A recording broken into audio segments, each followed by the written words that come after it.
Winner bracket, the Underdog Cup continues, and we are in the winner bracket, everybody. We have our second match now, best of 5 series between Sometimes You Win and the Dancing Clown, Jelly's Dancing Clowns, and it should be an interesting one, especially with the best of 5 format, because we still have the restrictions where players can only play hero once within a series.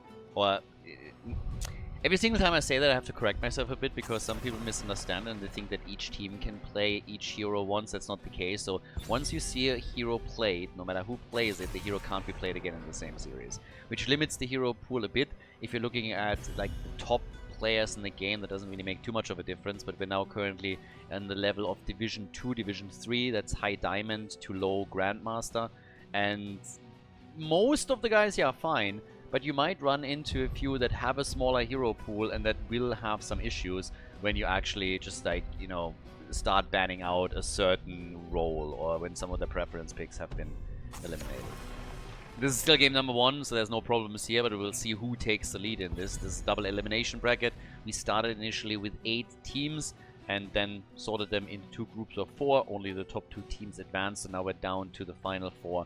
And we're playing out a double elimination bracket, so whoever loses here still has a chance in the lower bracket to make a full run towards the grand final. And the winner will move on to the winner bracket final. And honestly, so far the tournament is actually a lot of fun. It's kind of nice to see the enthusiasm from the players and also from the people watching this for something that's just a little bit different. This was all meant to support the grassroots, and we might run tournaments like this again in the future and maybe make them a little bit bigger, because honestly this was a bit of a test. I had no idea how many teams would be interested in playing, and I already had teams that were asking like, hey, why did you settle on 8? Like, can we do it more next time? And we definitely can if we run another one of these. But yeah, it's pretty fun. So these are all Division 2, Division 3 teams within HeroesLounge. If you haven't checked out HeroesLounge yet, you should do that. HeroesLounge.gg. We're talking a lot about them in the past. They are absolutely amazing when it comes to playing heroes in a more competitive environment. So check them out. Even if you're a North American player, you can still play. You have to play cross-server, but depending on what level you are, that's absolutely doable. So you should have a look. HeroesLounge.gg, as I said earlier. Definitely a lot of fun, and you might end up in a tournament like this one yourself. Now, Oriel makes an early appearance. Sylvanas and Blaze for the red team on Tomb of Spider Queen. Yeah, and then on the left side we got the Haka and Anduin to start things off with. And every single time I see Anduin, is immediately, okay, are they going to go for a Genji Light Bomb? You don't have to play the Anduin with Genji. Anduin is just insanely strong anyways. But at the same time, that Light Bomb engage is one of his best tools. So we might see that. Then again, other heroes that are very common here, of course, for example, Hanzo, Junkrat, and those have been completely neglected by both teams. And in game number 1, we're already getting Mei. Okay, so Mei's in the house, together with Gul'dan. Yeah. Gul'dan needs to visit a dentist. That one broken off tooth, I mean, dude, seriously, it's been a little bit too long. Yeah. Somebody's gonna get rich when I just look at those teeth. That's a dentist's wet dream right there. That's a new yacht. That's a new yacht immediately. Muradin and Maiev. Okay, so we got some tethers. We got Muradin with the stun. We got Blaze with the stun. Sylvanas main range damage, but Maiev is gonna chip in a lot too. And then on the left side in blue, we still need some additional damage. Gul'dan alone is just not gonna cut it. They have their front line already set up, but we need another damage dealer. I already talked about Hanzo, Genji, and also Junkrat, and I think one of those 3 should be what they're taking here. But they might go down a completely different path. It's game number 1, they go for Sergeant Hammer. It's Hammer time again. Alright, game number 1 in the best of 5. We are in the winner bracket, everybody, of the Underdog Cup. Let's go. The first game of the best of 5, Junior on Sergeant Hammer for the blue team. We had a few Sergeant Hammers here in the winner bracket. Level 1, as usual, with the advanced archery. We got Snowbee on Gul'dan, Patapon on the Haka. Kensei is playing Anduin. And we have Bouncy Bear on Mei. Still haven't seen Bouncy Bear on Chen yet. Maybe I would let Lily go as well. Lily, I would let her slide too. She's bouncing around quite a lot.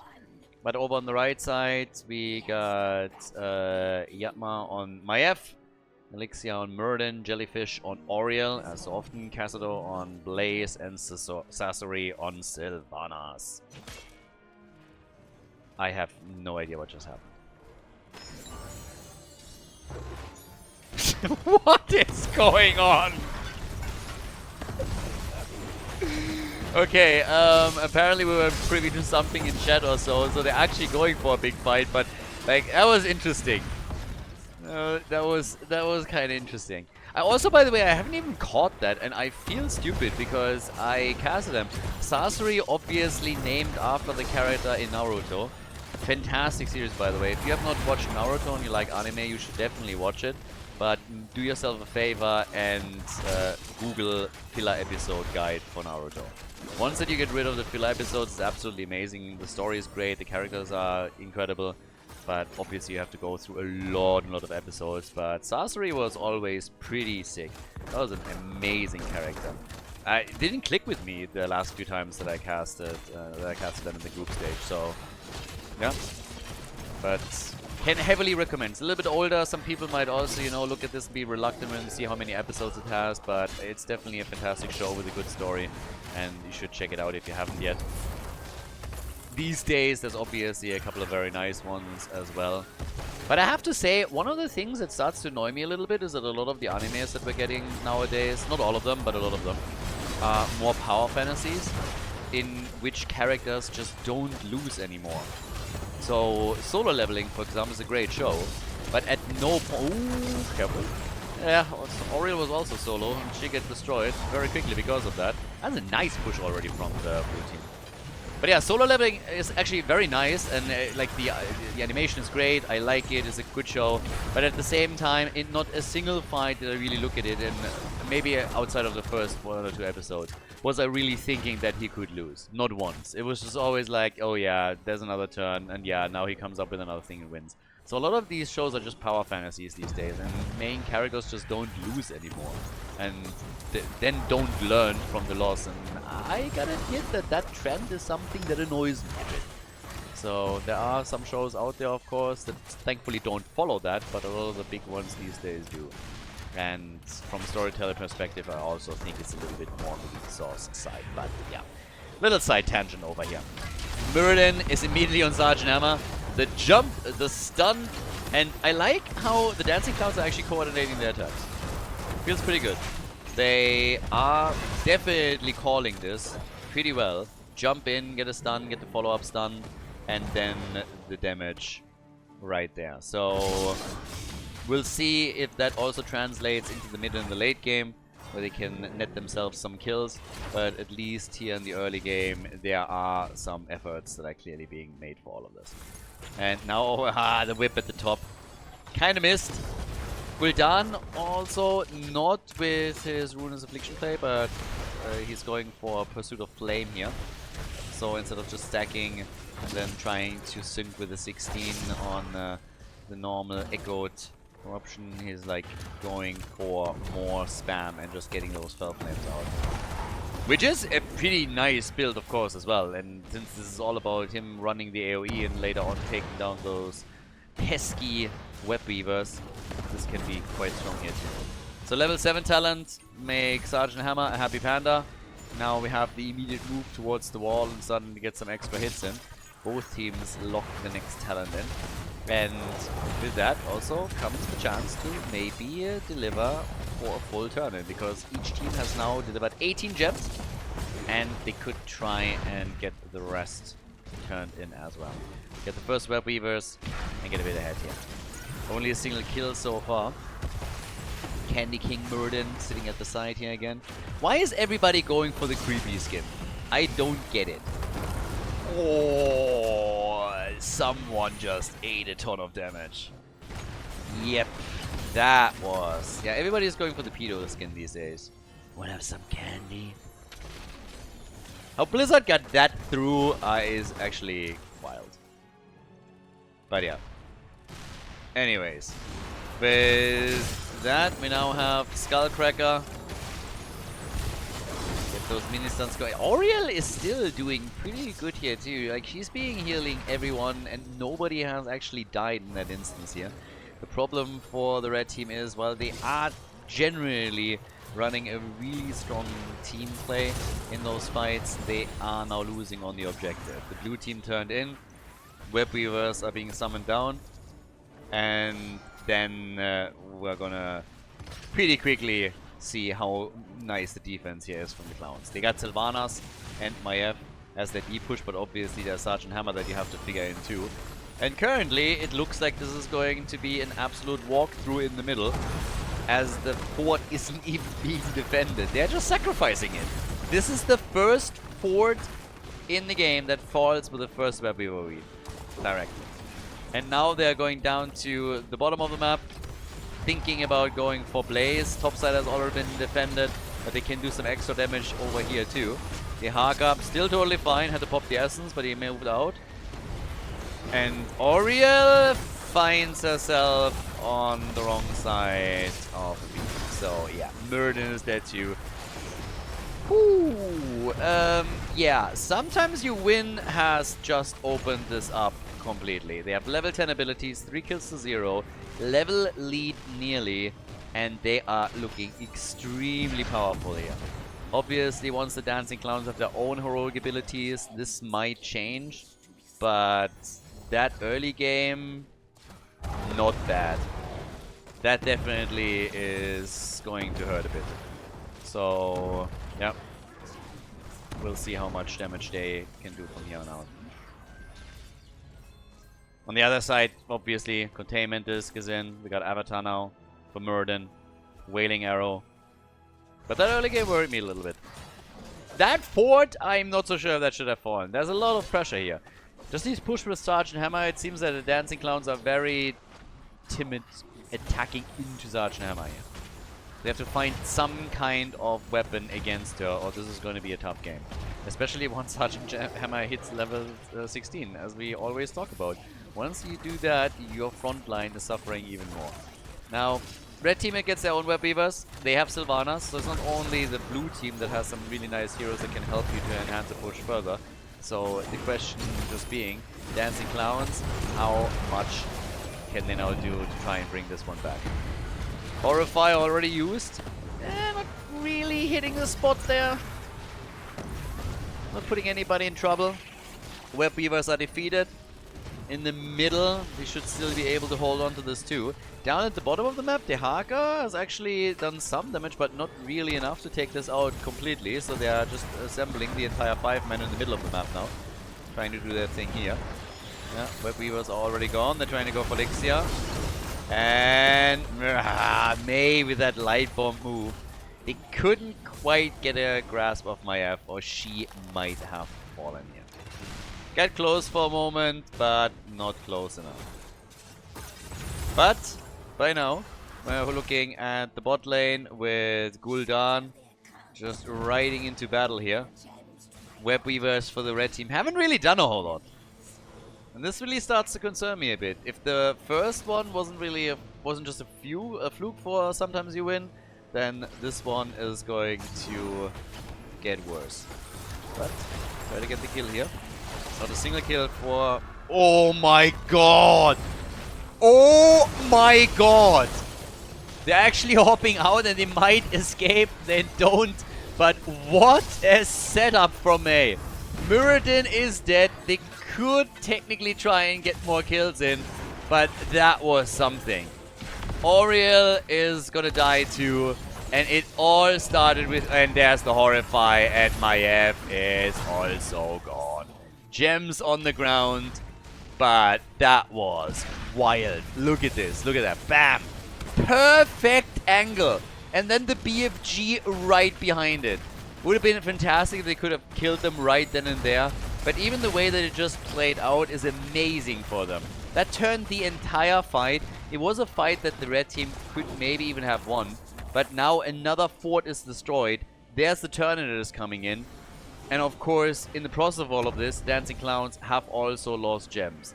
So that was quite the move from the tank. That was big. This should result in the last fort being destroyed. And yeah, then we're most likely down at the bottom of the map seeing a push, or well, somewhere else seeing a push for God damn. Alright, so the attack is in. Against Muradin. Sergeant Hammer on point. Absolutely on point with those BFGs. They're hitting hard. And Muradin gone means your tank is out of commission for a few more seconds. Nobody at the front line. Easy move for the opponent for the keep. We're 10-11 minutes into the game. The red team still hasn't gotten a single kill, and the blue team is just toying with them. Sometimes You Win is doing amazingly well here. The topside fort has been destroyed. Web Weavers have already done the job there, obviously. And now with the keep gone in the middle, they still have enough to try and go, oh no, not like this. Make it stop, they're already dead. No. If you have kids, please move them out of the room. This is not legal in oh so many states, and I am not going to be responsible for all the psychological damage that is being done here. If they need professional help after this, it is not my fault. Sometimes You Win is going for the core, 11.5 minutes in. They are going through the dancing clowns like hot butter through cheese, absolutely murdering everything in their path. Not even lose. It's a perfect game. They haven't lost any structures. Well, now they ruined it because they lost to heroes. Either way, great victory. GG. Before we head into game number 2, make sure that you subscribe to the channel if you haven't done it yet so you don't miss out on any future content here on Khaldor TV. Cursed Hollow! So, map number 2. Sometimes You Win. Definitely won. They crushed them. That was a beatdown. It would have been basically a perfect game if they didn't YOLO at the end and lose 2 of their heroes in the last second. Those were the first 2 kills that the dancing clowns got. I still haven't seen them dancing, but also there's not really a reason for them to dance at this point, which is the sad part. But kudos to the blue team. That was well executed. They just crushed through this. So much momentum from them, and it was pretty amazing. So, good stuff. But, well, with this one now we have the 10 heroes that were played unavailable for the rest of the series, so they're already gone. And the question is, obviously, what the blue team is now going to do, and if with other heroes they can build up the same momentum that they just did. Now, Medivh is out. Understandable. Also a little bit sad. Like, having a good Medivh there is kind of fun. And then Nubarak gets banned as well.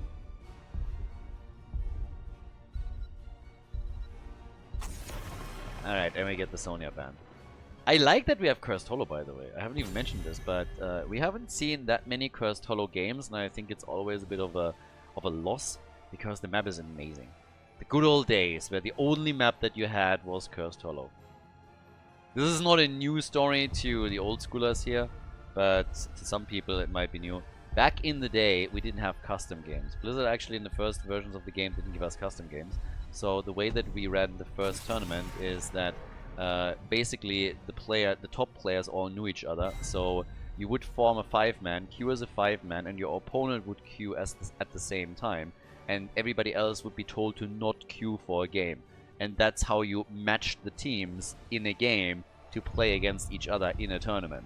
And the map that you had, we only had Cursed Hollow, so it was just like 3 times Cursed Hollow in a best of 3 series, which was kind of funny.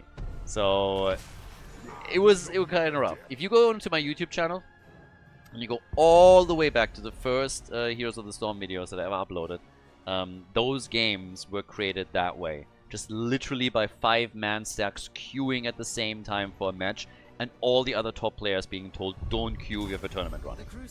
And then once they were in the game, they said like, okay, now you can queue for your solo games again. it was wild back then. And I mean, then Blizzard released the game and we didn't even have a draft. We had no draft. There was no drafting in early stages of Heroes. You had to go through to a third-party website, each team captain would get a link when a match was created on the third-party website. Through that link, they had to log themselves into the match, and then they had to draft on the third-party website, and then they would pick the heroes in a custom game in Heroes of the Storm in the client. So Blizzard actually released this without a draft at all. This was crazy. It was absolutely crazy. Just bonkers. It's like, yeah, you're trying to compete against 2 established games with Dota 2 and League of Legends. How about we release a game that isn't even fully finished yet? Awesome, awesome idea. What could go wrong? Oh, and then we didn't have a leaderboard. The other story. Oh, I'm going down the wrong path here. So, Tigers, ETC, and Uther. We could get a holy cow. We could actually get a holy cow here. Divine Shield plus Mosh Pit. For a second, I looked at the kerosene ban and I thought, like, is that Captain drunk? And then I remembered that they actually played the damaged kerosene the other day. So the damaged kerosene for them is apparently a thing. And they played this not only in the group stage, they played this before. So this is a targeted ban. So the captain hasn't been drinking. Well, he might have been drinking, I don't know. But this is not the reason why they banned kerosene. So they actually like to play that kerosene as a bit of a melee assassin. And yeah, interesting one. They're so, I don't want to say afraid, but like they're so annoyed with that potentially. They're just saying like, yeah, no thanks. They lost when they played this, by the way, but they still did pretty okay. Like kerosene was insanely annoying in the game. Leoric and Hanzo get locked in for Cursed. Hanzo's actually also really nice when you want to take the boss. I mean, there's a potential double boss play available on the map, so you have 2 bosses. But that brings us to the final 2 picks here. For the blue team, who's currently in lead. Ooh, Bambi! Oh, the Vikings! Alright. It's my birthday, or what's going on here? Vikings galore. This is our 2nd Viking game just today. So, fantastic. More Vikings. Bring it. And now they just have to rock the 4-man with Tigers and Lunara. And over on the right side, the final pick for Cursed Hollow. Map number 2, the Dancing Clowns here in the winner bracket. We need more damage. And they go for the birdie. Falstad, we got a global. Let's head straight into the 2nd map of the best of 5 series. Game number 2. Let's get ready to rumble. On the left, sometimes you win. Let's see if they can win today. That would be the big question currently. So, first and foremost, what we're getting here is, of course, on the left side, the Vikings. Mega important. It's Viking time. And played by Hajdunio. We got Snowbee on Lunara. We get Patapon on Tychus. Bouncy Bear on ETC, Kensei on Uther, and over on the right side in red we get Jellyfish on Joanna, Sasori on Falstead, Yatma on Hanzo, Khaldor on Leoric, and Elixia is playing Rhaegar. So, well, let's see who is going to get the first kill. And already we're having some nice little kill squads running around, but more importantly we have some damage at the bottom of the map, and they didn't in for it. They actually just moved in and went and said, okay, we're going to do some structure damage and then we're going to head back out. A lot of teams just overstay way too long, then they get flanked, lose like 2 heroes, and all of a sudden, you know, this entire thing just wasn't worth it. But in their case, they didn't greed for it, and now they're still poking the wall here. They run, of course, the 4-man, while the Vikings are controlling the experience on the remaining lanes. So, yeah, they're doing what they can there, and so far that works actually quite nicely. Falstad and Leoric are the ones that deal with the Vikings on the lane, which means that down here we have only 2 heroes defending, since Rhaegar has actually started to go for the first camp. That is going to take a while. I mean, Rhaegar can do this, but the problem is this is going to take a minute. So the first tower is already down, some damage has been done, and now they're simply rotating around and take their own camps. This is one of the tricky parts, I'd say, when you find yourself, you know, in a spot where it's just like, well, your opponent is doing the macro game just a tiny bit better than you. So, already structures lost at the bottom of the map. That wall has suffered. Camps are still being taken. Vikings are doing so far alright, and in this case Jojo is just, I guess, prepping things up for the rest of the team.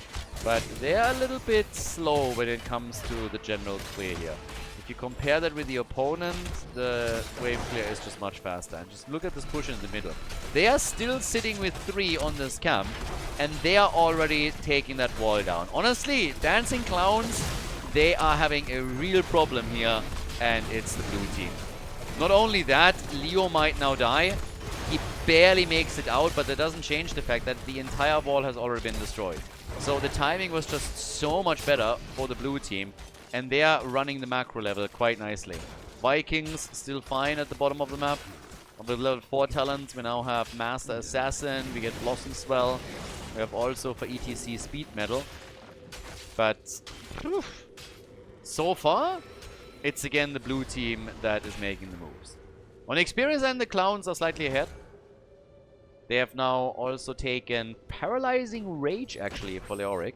Not Neil Peasants, not Ghastly Reach or anything. So Paralyzing Rage for him. Getting some additional slows out. Falset is still sitting all the way up at the top. And, well, Vikings have to, of course, be a little bit careful. We don't want to get farmed too hard here. So they're going to be trying that. But yeah, over here, it's a quick kill on Hanzo. And he is gone. Hanzo eliminated. That's already some bad news for them. And yeah, I mean, honestly, at this point, it's really starting to become a bit of a problem. Because there's just way too much momentum that is, at this point, building up. And that's starting to be a big issue. You're looking over towards the objective. The first tribute has been taken by the blue team. They took out the wall in the middle. They're taking out the wall at the bottom of the map. They got the first kill. And now they still have the upper hand with numbers at the bot lane. And they use it right away to also push for the fort. They can't take the entire thing down, obviously. But just damaging it will help them. So getting these small incremental advantages on structures is going to add up. The red team is having more of a presence on the lane since they split 2 of their heroes to the mid and the top lane. But that means they have nice XP, but that lead isn't big enough to make a huge difference here. Don't get me wrong, it's a nice lead, but it's nothing where you're saying, hey, they're going to get a level 10 talent and have a 1 level advantage around it. Especially if then things like this happen where Leoric all of a sudden dies. So, yeah. Red team needs a bit of an awakening in order to bring this through. Level 10 could obviously help. I personally am still interested if we're seeing the Holy Cow combo from ETC and from Uther. And if they go for the 2 talents, if they actually use them and find a good moment to pull it off. But this tribute location is also not great for the Clowns. They're still going to be able to grab it though, it's a freebie. That is one, if I'm the blue team, I would probably have fought for it. But they are trying to get a sneaky boss at the bottom of the map. That is also an interesting play. Yeah, both are going for the boss now. Has been sniffed out at the top by the Wisp. They're way faster. They got Hanzo. But the way that they moved in for that boss, that could have backfired. Talking about the blue team here. Now, this means that the bottom fort is now going to get destroyed. At the top, I think they still can try and defend. Siege Giant timing is obviously not great for them. Would have been fantastic if they were somewhere behind here and would have helped with the defense. But there's... I guess Foster's going to be pushing with it. A little damage already done. And down in the bot lane, as I already said, like this fort doesn't stand a chance. It's already way too low. Level 10 abilities are in, and yes, Holy Cow potential is there. Mosh Pit plus Divine Shield already. And here comes the next tribute. And they can save... Yep, they're definitely going to be able to save their fort. EDC straight into the stun. So EDC gets stunned by the boss. Wow! And they immediately pop Odin too. Tribute spawns at the bottom of the map. And I guess the red team is going to get another one for free. Well, it's not free. They're going to get it without a fight, but it's not free because at the top what happens is that another wall gets destroyed and they're also doing damage on the fort. So, yeah. 1 fort already down. Second one is starting to take some damage. They still have the 4-man here. Uther is a bit low here for a second, but they get it. And down in the middle, obviously, Vikings are still pushing a bit. The one thing thing that is maybe a bit of a concern for the blue team is that they've now given up 2 tributes without fighting for them. So the next one is going to spawn here. And this one could technically curse sometimes you win. So this is one that they have to fight for. They can take their camp first on the way down to the bottom of the map. But here they gotta fight. So... yeah. And it seems like they're getting it for free. This can rotate in time. But at least the fort was taken. Alright, Vikings are gonna move over and gonna grab the tribute. Leo might be able to get there in time? No. Oh, it's gonna be close. Oh, yep, that is. Interrupt has happened. Leo made it happen, and now they have to fight for it a little bit. Actually, they don't. They might even lose Leoric. Okay, the rest of the team is now finally coming in because initially they didn't even think about it. And there is the mosh pit, and they might still get Rhaegar, and they do.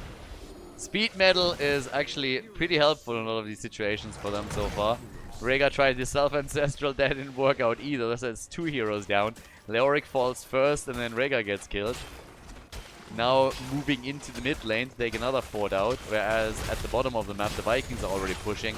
Guys, I gotta say that currently it really feels like sometimes you win outclasses the clowns a bit. They are just crushing this. They're doing such a great job here, and if they get the curse now, then I think it's going to be brutal, because that's all of the forts gone. Once this fort falls, all of the forts on the red team side are destroyed. And then if you get cursed, what's the time on the boss? Nah, okay, they can't get it with a curse. But yeah. Okay. Okay. They're eating the curse without fighting? Okay. Alright, fair enough. They don't care. They're just like, no, we're gonna get cursed. Vikings are gonna take care of it at the bottom of the map. We're gonna take care of it at the top lane. Somebody has to move into the middle. I mean, apparently the idea is to just limit the amount of fights that they're taking until they have finally level 16 for the Vikings. That seems to be the idea at this point. I didn't think that they would completely abandon that, but hey.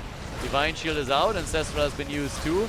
Mid lane fort is about to fall, so they're totally willing to actually sacrifice a couple of structures if that's what it takes. Leo is on the way back out, but Vikings are still holding the bot lane. And so far, I mean, it's working. Level 16 talent will of course be nice for the blue team too, but they are willing to let a lot go here. And then in the middle, we have the next, sorry, at the bot lane where the next push of the Vikings. Falset is now finally taking care of this. Can of course eliminate a couple of these waves very, very easily here. If you have the cooldown, but yeah, the auto attacks will do for now. Jojo, not today. Not today. So they haven't lost a lot. They lost a fort, but now they have level 16 talents. The bosses are going to be up any moment again. And they're immediately making a play for the bot lane boss. And the red team, they don't want to fight over this either. They're just saying, okay, if you take the one at the bottom of the map, we're going to the top and take that. Which should work out. The timing, I mean, they're much faster down here now. But I think the timing still works. You got Hanzo, and he is just going to crush this thing. But of course, it still means that you have a chance now to push with the boss at the bottom of the map for the key. And a level 16 talent advantage. Let's not forget about that. Which also gives them here large and charge. And once the tribute spawns right there, you could set the Viking in and try and curse your opponent too. So there are just so many potential hits that the Dancing Clowns might receive in a moment or two. But yeah, down here, that wall will fall. The only question is how much else can they get. If they get the entire keep, then amazing. Top side still getting defended a bit, but it's all centering on the bot lane. Yeah, arrow from Hanzo is already out. Divine Shield had to be used too. ETC was trying to slide in there, and I think that keep is actually gone with... oh, nice. The Gust saved them a few seconds. With Lunara poking and then Tychus as well, there's still a good chance that the keep gets destroyed, and indeed it's gone. So, keep's gone. That's the first one. All the forts are gone. We're 12 minutes in. 2-level advantage. ETC with another slide. And still a mosh pit at the ready. Uther wants to stun on Hanzo and gets it. But, yeah. Wow, they even get the kill. I did not think they would be able to get that kill too. They are already pushing for the core. I think that's maybe a little bit too much. Honestly, like, now they're asking for it. Now sometimes you win is overdoing it. They lose Uther, they lose Tychus, and why? There's no reason. There was absolutely no reason to go for this. I don't think they can end the game in that situation. Death timers are just a little bit too low. And you have, with the tribute, just such a great opportunity to try and go get the curse. Now Rhaegar's coming in. Maybe they can interrupt him. They already see that he's there. And okay, the tribute is taken. Curse is there. Are they going to get anything out of that curse? Not really, because they have nobody on the map. So, as much as I like a lot of the decisions from the blue team so far, I think this entire interplay at the bot lane, that was a little bit silly. Once that the keep was gone, just leave. You still have the curse there. It's too early in the game. Death timers are a problem, so just move back, take the curse, the tribute, and then go for the next push. Take the next keep out. Or try and force a team fight, it's also fine. But the way that they just played this, they threw away a lot of their advantage. It feels like the 2 tributes that they already had are now kind of wasted too. So there's not a lot that went on with that either. So, yeah. But then either way, we have the next camp taken. So the red team is trying to stabilize now. Red team is currently clearly trying to stabilize and do their thing. But yeah, it's gonna be a tall order. Still some camps at the top. The Vikings are trying to push the lane back. The level 20 talent is obviously the big deal at this point. Forest Wrath is in, and we got also Redemption. So with level 20, they clearly like hit the timing perfectly. Level 20 is in, bam, attack. Straight for the next keep. Red team fully intimidated. They don't know what to do here. They really just sitting here and they're like, we don't want to die. If they kill some of us, the game's over. And so they're desperately trying to defend, but there's little that they can pull off. And this is just starting to get worse and worse and worse. They have one major structure left, and that's the topside keep. Ignoring the core for a second. And then that move might even result in another keep being claimed. The Vikings are still pushing the mid and the bot lane back. So, yeah. They are just poking. They have level 20 and they're poking from a distance. That's what they're doing. Lunara is coming in over and over again with Forest Wrath. Uses a couple of abilities. The second minions come in, they make a play, and they kill Jojo. Minions are in, soak a few shots, they see an opportunity. Bam, Johanna is dead. Now the keep falls. Core is already under assault from the bot lane, and they can just now siege up and continue the same play right here. Falstad already has to gust before anything else is even happening. Eric is down at the bottom of the map, but that doesn't change the fact that now the core is wide open. Catapults are pushing in on every single side, and Joanna is still dead for another 30 seconds. This is looking like another clean victory, fairly clean victory for Sometimes You Win. And a 2-0. Whoa, the dodge! That arrow! Woo! That arrow is legendary. Rumor has it it's still flying. No holy cow, but still a mosh pit. There's the holy cow. Moo! And that is game. GG. 2-0 lead in the best of 5.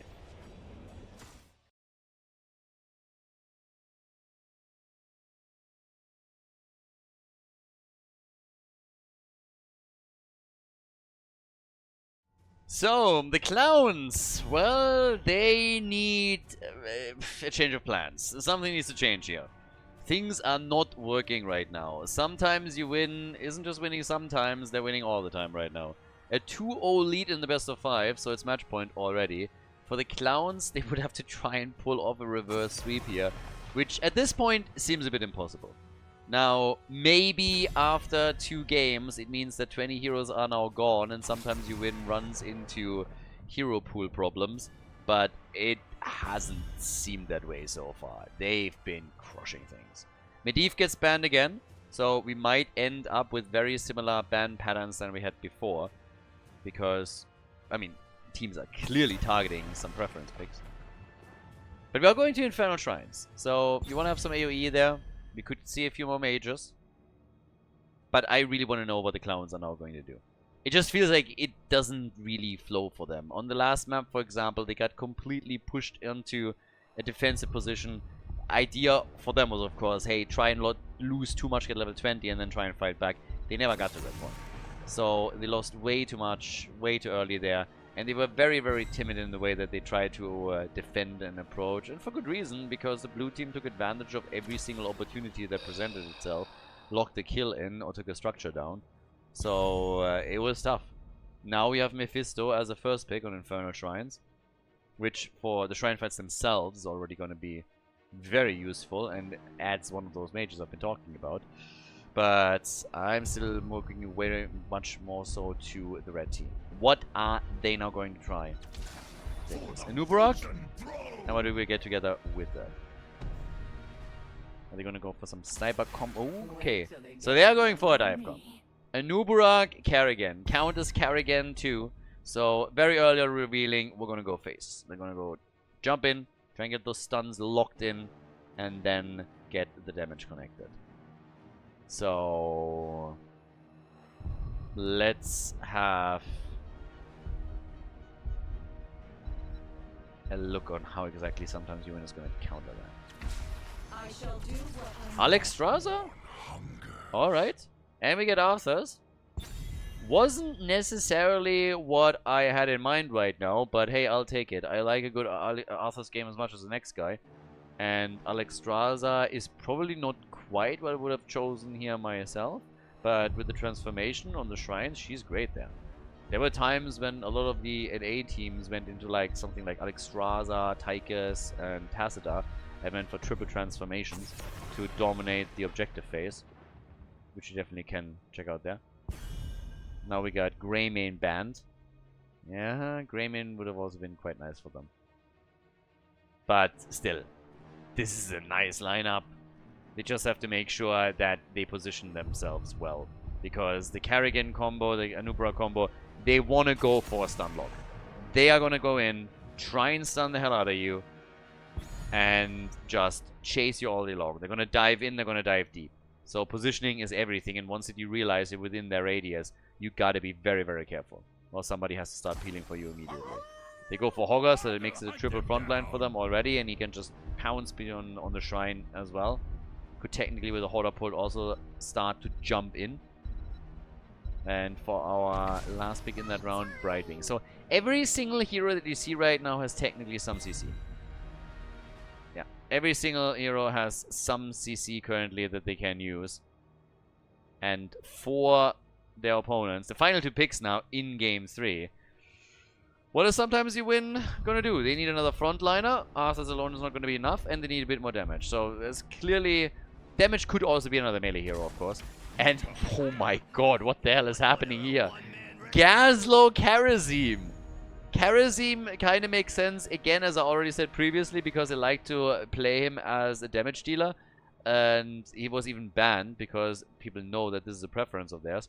But he could also really go for a good cleanse later on because, well, there's a lot of stun incoming. But the Gazlowe pick is something that I didn't necessarily expect. So, Gazlowe's in the house. And our final pick for the red team is Chromie. Ladies and gentlemen, game number 3, the best of 5 between Sometimes You Win and the Dancing Clowns. Match point! Game number 3. On the left with a 2-0 lead in this series, we have Hajdunia on Mephisto for Sometimes You Win. Kensei on Alex Strasser going to Circle of Life, so he's going to try and get himself some regeneration globes. We got Bouncy Bear on Arthur's, Snowbee on Kharazim, and Padapon on Gazlowe. Iron Fist obviously a standard talent for Kharazim no matter which role you play him in, so that one doesn't really tell you anything. We got the Dancing Clowns on the right side with Jellyfish on Anubarak. We got Sasori on Chromie, Yatma on Kerrigan, Cazado on Hogger, and Elixir is playing Brightwing. Last chance. If the Clowns lose here, they're going to drop down into the losers bracket. Sometimes You Win would advance to the winner bracket final. And face off against the KD agents. All the way at the top. Seems like Gazlowe's gonna be the first one to get attacked. Hogger and Kerrigan are already on him. And, oh, the stun doesn't connect. The second stun does not connect, the combo doesn't hit, and therefore Gazlowe is still alive. And down here, they're just rotating between the lanes. Karazim has moved towards the top to help out. As I said before, he's more being played as an assassin and just a mobile tool that gets used to annoy the opponent's backline more so than anything else. And a pretty successful one at that too. But alright, let's see how far we're gonna go with all of this. In the meantime, guys, a quick reminder, HeroesLounge.gg, currently organizing this tournament here together with them. And if you are looking to play Heroes of the Storm with like-minded people in a bit of a competitive environment, you should definitely check them out. You can sign up as an individual player, even if you're from the US. I mean, this is all located in Europe, but there are several US players that play actually in this tournament here too because of that. So, oh, big fight down here. And Nubarak goes down, and he's not the only one. Kerrigan is going to be eliminated too, and the camp is stolen. Once again, bad news for sometimes you win. But as I said, if you want to play in a tournament like this, or just in the general league activities of HeroesLounge, check them out. The link is currently shown on screen. They are the biggest amateur scene that we have in the game, and you can sign up as an individual player, as a team. If you have any questions, just go to the website. They have a Discord server, for example, that's very active and where you can ask all the questions that you want. It's a pretty helpful community, and it doesn't really matter if you're in Wood League or in Grandmaster. You will be placed with players that are roughly on your level. It's just a completely different style than just queuing up for the game. If you can, you know, theory craft with other people a little bit and just think things through, make a couple of strategies, just maybe some fun stuff. So check them out, have a look. And yeah, if you haven't known them yet, then definitely make sure that you sign up, because those... And by the way, it doesn't cost anything. Every single time I say sign up, it feels like there's people out there that thinks that it actually costs something. You can sign up for free there. But it's really a completely different way to experience Heroes of the Storm, and it's much more fun than just queuing up for like a solo game in the client itself. So yeah. Arthur's with stacks has now gone into Frozen Waste. This is level 4 talent. 2 kills to 0, and down at the bottom of the map, still now Gazlowe on the first shrine. So they're starting to take a bit of control here. And with the 2 initial kills against the red team, they are now hoping that they can turn things around on the objective. But they're also slightly late to the party. Chromie is getting a few stacks together for them, but not too many. Some experience to be grabbed up as the minions are pushing into the wall. Right wing isn't here yet either, but Nubarak might need some help. And there's the fruit fly. Starts to tunnel in. Now Hogger has... Oh! Mephisto! And he's saved! Mephisto is saved for now. Kerrigan dies and Brightwing dies. God! The clowns... They can't get a break, can they? They seriously cannot get a break. Blue team is just too strong. 4 kills to 0. And now they're claiming the objective too. Gazlowe is back up at the top, is dealing with the camp. Karazim has now gone into the blinding speed. Arthur's is stacking. Alexstrasza is stacking. She's now at 14, so she's soon going to provide the extra healing globes as well. And down here, nice bait, but obviously the wall has already been destroyed, so that only gets you so much. And with this being a frozen Punisher, it's also significant damage on the fort itself. So it is a tough start into a third game like this. This is where they need to turn the entire series around if they want to have a chance in the winner bracket. But it looks more and more likely that eventually they're going to have to attempt that lower bracket run that we've seen so many times in the past from other teams. Camps are now getting stolen, the bottom fort is obviously gone, and the red team is still waiting for their first kill. And Gazlowe is just doing Gazlowe things. He is currently sitting at 35,000 siege damage easily. He's just taking these waves out, moves between the lanes. Has also chipped in the most hero damage on the blue team side. He's nearly top damage in the game. I would assume that's gonna change, but even this early on, that's still pretty neat. And level 10 is soon gonna get locked in as well. But the red team is trying to fight the fight before heroic abilities are available. They do, and they still lose it.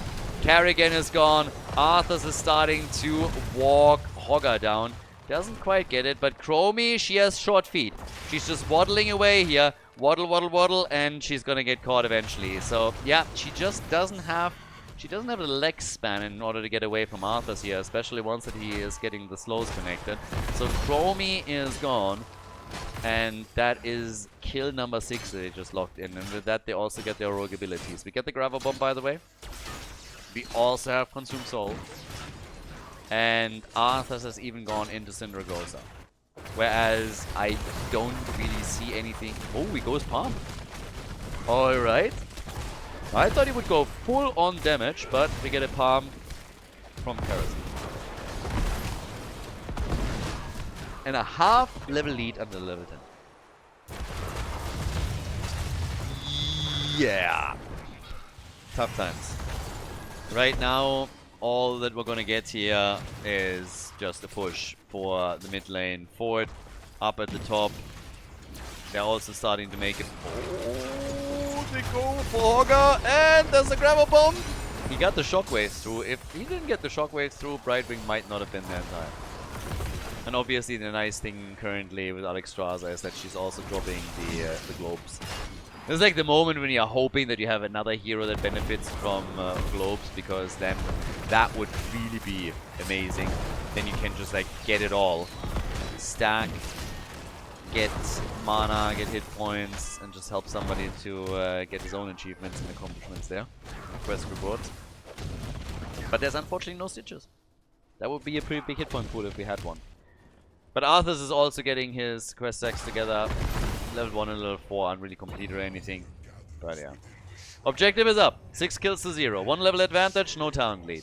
Here's a moment where they can try and make a play. Here's an opportunity to get one Punisher and then slowly turn this. But they're getting also very, very close to level 13. And Karazhan might have to punch them 1 minion at a time, but he still gets experience for them. And now with Gazlowe at the top getting assistance on the camp, they're dropping this one quickly too. And since there's more minions coming in now, all the Gazlowe has to do is just take 1 or 2 of them out. Not even, and they already have level 13. Here comes the talent advantage. Syndragosa gets used right away. Ult from Mephisto. That wasn't even needed. Anubarak was already dead. They're trying for Karazhan, but he survives. Obviously, Karazhan not only very annoying when he's being used as a bit of an assassin, but more importantly, he also brings the healing numbers. So, with Hogger being destroyed, that's 2 heroes down. Still not a single kill for the Dancing Clowns.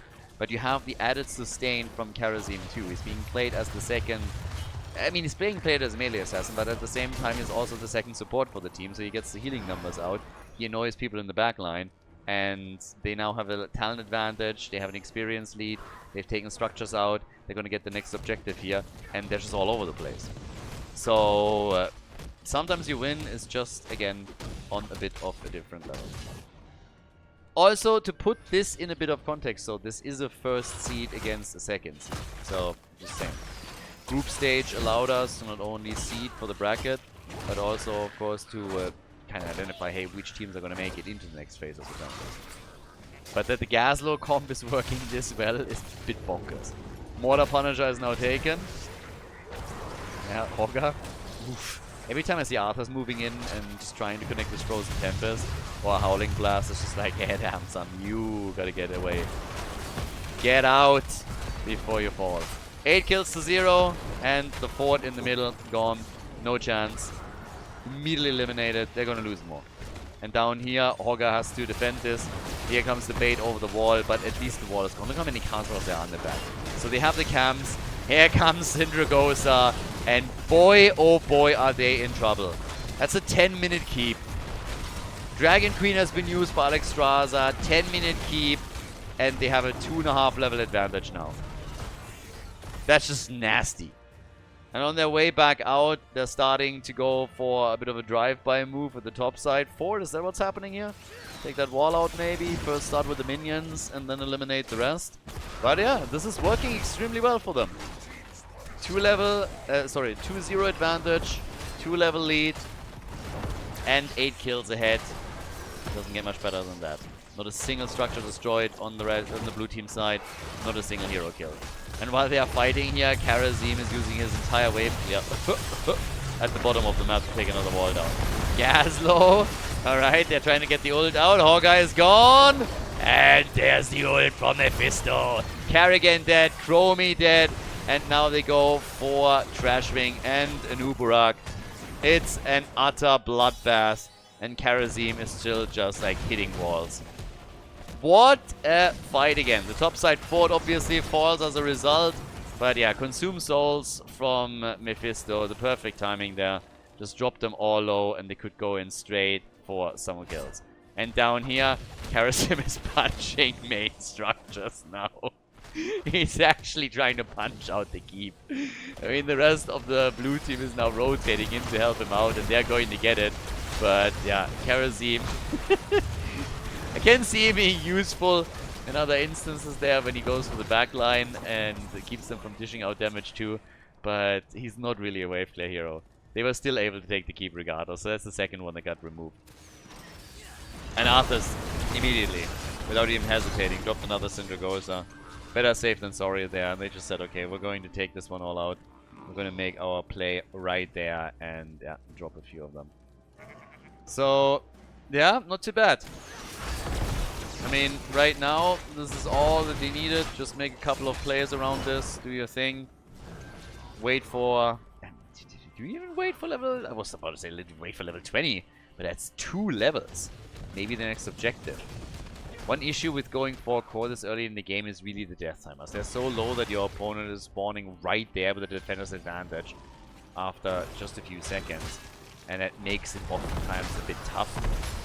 So, not 100% certain how they would then play that out. But, yeah, do you really want to wait for 2 levels there? Honestly, not so sure about it. But level 16 is now ready for the Dancing Clown, so I suppose if you want to play this as safe as you possibly can, then it might be what they're actually going to do. But yeah, we'll see.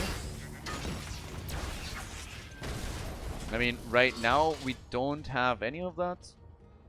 So a quick look over here. They have camps taken at the top, but it's going to be the fight for the objective that they're looking for. So yeah, they're going to try and take this one on right here. So off we go. Oh, they're forcing the fight. They are actually forcing it. Syndragosa is in, not even on the objective. They're just fully running into them. Cocoon is already out. They're trying to get rid of it. Nice stun against a few, but not enough. Maybe now. Blue team might lose a hero here, and they do. Arthas is gone. Maybe they were a bit too confident. Arthas is gone. Palm on Karazim. That triggered. Still a 4 versus 5. There's a nice push at the top that still does damage and might actually damage the final keep. But they're still fighting the 4 versus 5 here. And a lot of the heroes on the red team side are low. Oh, but Karazim is gone. So is Karrigan on the other hand. But it seems like Mephisto will soon also get eliminated. He still gets damage out. Careful. Mephisto is dead, but they're so low. They're so insanely low, but only Gazlowe and Alexstrasza are still alive. This is a problem though. Catapult and camp on the top side keep. So while they are fighting for the objective, that top side keep is falling and another minion wave is already approaching. So this is going to accelerate the process even further. And the core is also going to get attacked. There's catapults on the core now. This is, despite the fact that they're currently winning the objective, and I'm not 100% sure that they will win it completely, this is still bad. Core is losing its shield. Keep at the top is gone in a second. Has no chance in my opinion. Way too low. Yep, has been eliminated. Every single lane is now pushing. Here's level 20. 4, sometimes you win. Gives us Mimic. We got the Peaceful Repose. So more palms. And Sub-Zero for Arthas. Absolute Zero. Different franchise. 13 kills to 3. So, yep. Core is losing shield. But this is where the Storm talents are kicking in. Again, absolute Zero and already moving in for Hogger. Yeah, with Hogger they gotta be a little bit more careful. They tried a couple of times now to already get him into this trap, but if he has his cooldowns ready, he's just going to pounce out of it. So, It's not gonna do enough for them. But the problem that we simply have is that the clowns are now pinned down. They're completely pinned down here. Their core is gonna be consistently assailed by minions, and now also, of course, mercenary camps that are being taken. Another one here in the middle. Karazim is taking one over on the left side. This is essentially a checkmate move already. Core is at 89%, and it's essentially checkmate. What the clowns need is a big teamfight victory. And they haven't had one yet in 3 games that were played. So there's the siege from Sometimes You Win, as they're going to try and end this series. Move on to the winner bracket final and send the Dancing Clowns down into the losers bracket. That's what they're trying to do here. Bot lane catapults, by the way. That wave is only at the midway point, but if that ever makes it over towards the core, that's going to be 3, 4, 5 catapults that are on this thing already. And they're just poking. Gazlowe is poking this one out. He is actually on level 20, gone for bomb toss, as you can already see in action right in front of you. Bot lane again. Multiple catapults already in. 1 minion wave of the red team is all that stands between them and the core. They try to go for the fight. Oh, Mephisto. But Kerrigan is gone. The core is losing hit points fast. This is game, ladies and gentlemen. Sometimes You Win moves on to the winner bracket final. And with a 5-man team wipe. And the Dancing Clowns drop into the losers bracket. GG.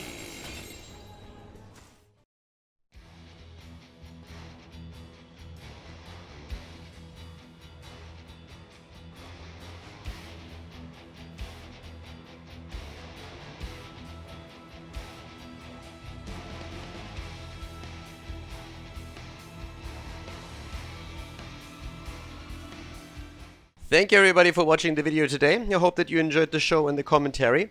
And keep in mind that the spoiler protection that is going to run for the rest of the video is made possible by all the support on patreon.com.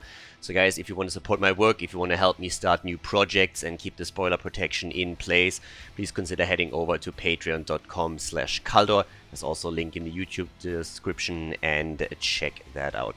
Thanks in advance, and see you guys next time with more esports coverage here on Khaldor TV. Have a great day.